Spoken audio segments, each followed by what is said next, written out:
வணக்கம் மாணவர்களே. இன்று நாம் பொருண்மையில் கூட்டல், பொருண்மையில் கழித்தல், பொருண்மையில் பெருக்கல் மற்றும் பொருண்மையில் வகுத்தல் கணக்குகளை காணவிருக்கிறோம். முதலில் ஆசிரியர் உங்களுக்கு பொருண்மையை தசமத்தில் சேர்த்தல் கணக்குகளின் எடுத்துக்காட்டுகளை கூற உள்ளேன். முதலாவதாக 4.936 கிலோகிராம் கூட்டல் 853 கிராம் கூட்டல் 3507 கிராம் விடையை கிலோகிராமில் கேட்கிறார்கள். ஆக மாணவர்களே, நீங்கள் கிராமில் இருக்கும் எண்களை முதலில் கிலோகிராமிற்கு மாற்ற வேண்டும். கிராமிலிருந்து கிலோகிராமுக்கு மாற்ற வேண்டும் என்றால் நீங்கள் 1000ஆல் வகுக்க வேண்டும். இல்லையே 3 இடம் வலதிலிருந்து இடதுபுறம் நோக்கி செல்ல வேண்டும். பிறகு நேர்கோட்டில் புள்ளிகளை நேர்கோட்டில் வைத்து கூட்ட வேண்டும். தொடர்ந்து பொருண்மையை பின்னத்தில் சேர்க்கும் முறையை காண்போம்.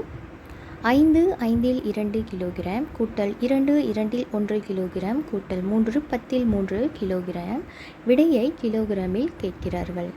ஆக இங்கு நீங்கள் எந்த பின்னத்தையும் மாற்ற தேவையில்லை. கலப்பு பின்னத்தில் இருக்கும் பின்னங்களை நீங்கள் தகா பின்னத்திற்கு மாற்ற வேண்டும். அதற்கு நீங்கள் 5ஐயும் பெருக்கி 2ஆல் கூட்டினால் போதும். அவ்வாறு நீங்கள் செய்யும் பொழுது உங்களுக்கு கிடைக்கப்படும் விடை 5 27, 2 5, 10 33. ஆக மாணவர்கள் கீழே இருக்கும் எண்களை சமமாக்கிய பின்னரே கூட்ட வேண்டும். அவ்வகையில் நீங்கள் முதலில் இதை 2ஆல் பெருக்க வேண்டும், 5ஆல் பெருக்க வேண்டும். இவ்வெண்ணை எதுவும் செய்ய தேவையில்லை. அவ்வாறு நீங்கள் செய்த பிறகு கூட்டினால் உங்களுக்கு கிடைக்கும் விடை 10/112 கிலோகிராம். விடையை தசமத்தில் கேட்டால் உங்களது விடை 11.2 கிலோகிராம்.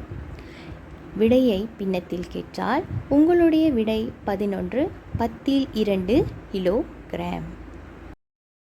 மாணவர்களே, பொருண்மையில் தசமத்தில் கழித்தலை கணக்குகள் எடுத்துக்காட்டுகளை இப்பொழுது காண்போம்.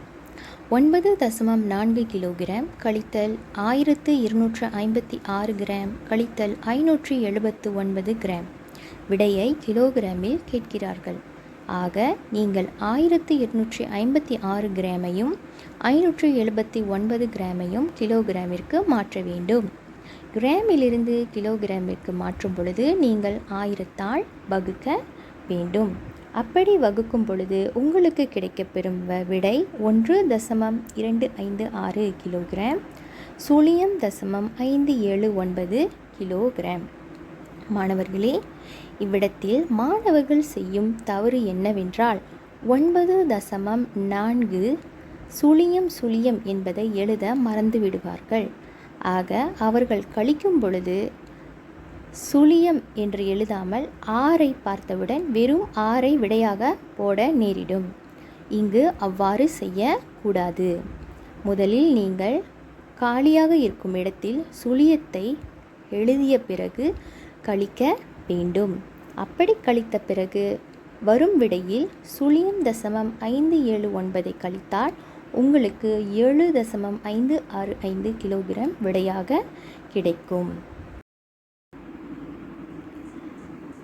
மாணவர்களே, தொடர்ந்து பொருண்மையில் பின்னத்தில் கழித்தல் எடுத்துக்காட்டை காண்போம். 7608 கிராம் கழித்தல் 3.34 கிலோகிராம் கழித்தல் 1 10/9 கிலோகிராம் விடையை கிராமில் கேட்கிறார்கள். ஆக மாணவர்களே, 3.34 கிலோகிராமையும் 1 10/9 கிலோகிராமையும் நீங்கள் கிராமுக்கு மாற்ற வேண்டும். கிலோகிராமிலிருந்து கிராமுக்கு மாற்றும் பொழுது நீங்கள் 1000ஆல் பெருக்க வேண்டும். 3.34 பெருக்கல் 1000 செய்யும் பொழுது நீங்கள் 3 இடம் இடதிலிருந்து வலதுபுறம் செல்வீர்கள். அவ்வாறு செல்லும் பொழுது உங்களுக்கு கிடைக்கும் விடை 3340 கிராம்.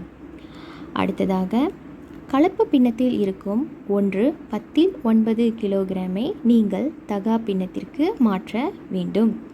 அப்படி மாற்றிய பிறகு 1000ஆல் பெருக்க வேண்டும். சுழியத்தை வெட்டி 19 பெருக்கல் 100 பெருக்கினால் உங்களுக்கு கிடைக்கும் விடை 1900 கிராம். இவை மூன்றையும் நீங்கள் அடுத்தடுத்து கழித்தால் உங்களுக்கு கிடைக்கும் விடை 2368 கிராம். பொருண்மையில் தசமத்தில் பெருக்குதல் மற்றும் பின்னத்தில் பெருக்குதல் எடுத்துக்காட்டுகளை காண்போம். முதல் எடுத்துக்காட்டு, சுழியம் தசமம் 547 கிலோகிராம் பெருக்கல் 18 விடை கிலோகிராமில் கேட்கிறார்கள். மாணவர்கள் இக்கணக்கை வழக்கம் போல பெருக்கி செய்ய வேண்டும். கேள்வியில் 3 இடம் தள்ளி தசமம் இருப்பதால் மாணவர்கள் விடையிலும் 3 இடம் தள்ளி தசமம் வைத்திருப்பதை உறுதி செய்தல் அவசியம். அடுத்த எடுத்துக்காட்டு, 2 கிலோகிராம் பெருக்கல் 4 விடையை கிலோகிராமில் கேட்கிறார்கள். ஆக மாணவர்களே, கலப்பு பின்னத்தில் இருக்கும் பின்னத்தை நீங்கள் தகா பின்னத்திற்கு மாற்றி 4ஆல் பெருக்க வேண்டும். அப்படி பெருக்கினால் உங்களுக்கு 10 கிலோகிராம் விடையாக கிடைக்கும். மாணவர்களே, இறுதியாக நாம் பொருண்மையில் வகுத்தல் எடுத்துக்காட்டை காண்போம். 66 கிலோகிராம் வகுத்தல் 8 விடையை கிராமில் கேட்கிறார்கள். ஆக மாணவர்களே, வழக்கம் போல 66ஐ நீங்கள் 8ஆல் வகுக்க வேண்டும். அப்படி வகுக்கும் பொழுது நீங்கள் மேலும் தசமம் வைத்து சுழியமிட்டு வகுத்தலை மேற்கொள்ள வேண்டும். அப்படி நீங்கள் மேற்கொள்ளும் போது உங்களுக்கு 8.25 கிலோகிராம் விடையாக கிடைக்கும். அதை நீங்கள் கிராமில் மாற்றுவதை மறக்கக்கூடாது. கிலோகிராமிலிருந்து கிராமுக்கு மாற்றும் பொழுது நீங்கள் 1000ஆல் பெருக்க வேண்டும். அப்படி பெருக்கும் பொழுது நீங்கள் இடது புறத்திலிருந்து வலது புறம் 3 இடம் நகர வேண்டும். அப்படி நகர்ந்த பிறகு உங்களுக்கு கிடைக்கும் விடை 8250 கிராம் ஆகும். மாணவர்களே, இதுவரை ஆசிரியர் கொடுத்த விளக்கங்கள் உங்களுக்கு தெளிவாக புரிந்திருக்கும் என்று நம்புகிறேன். தொடர்ந்து கொடுக்கப்படும் பயிற்சியை செய்து எனக்கு அனுப்பவும். நன்றி.